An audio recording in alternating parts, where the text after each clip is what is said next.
Okay, so these are my 4 most common exercises for tennis elbow or golfer's elbow, also known as lateral epicondylitis or medial epicondylitis, or in the case of this blog, we're talking about shooter's elbow for shooters that have pain when they're shooting, which would be either or.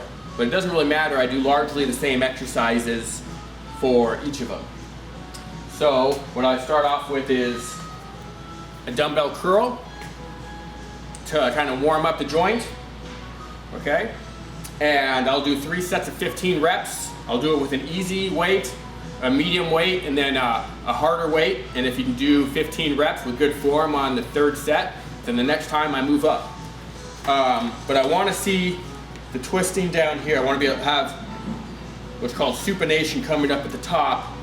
So I'm getting a little more motion at the elbow, and I think if I was to go down and keep it extended, that might be more irritating to people's elbows, especially if they have some bone spurs in there. So I want to have my thumbs kind of facing forward, and then I twist it as I come up. And if I have pain on the inside of my elbow right there, it might hurt a little bit when I do that, but I'm going to kind of ignore it.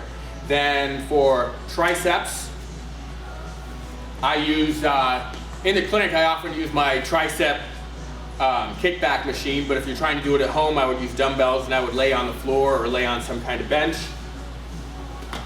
And I would do the exercise thusly.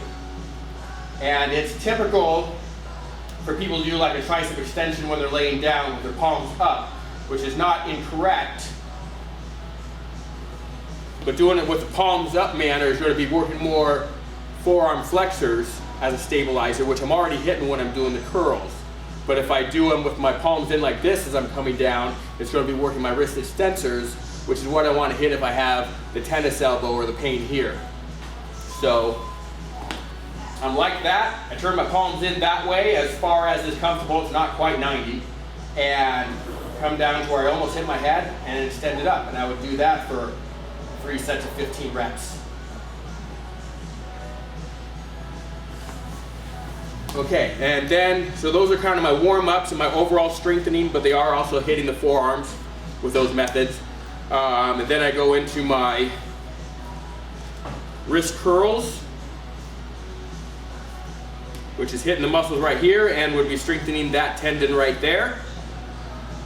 So I would be going down to my fingertips as far as I can, so I'm trying to stretch out the joint a little bit at the bottom, and then coming up. And I would do this for 3 sets of 15 with, in this case, I'm holding 10 pounds. So my next set would be with 12 or 15 pounds, and my 3rd set would be with probably 20 pounds.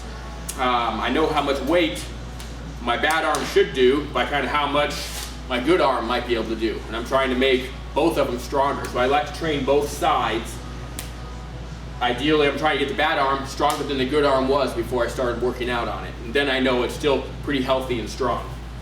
The last exercise, so this is, if you have pain here, this is kind of your money exercise. This is the one that you're really trying to hit, and I would try to hit it daily. 1 set, 3 sets of 15 daily to hit that tendon.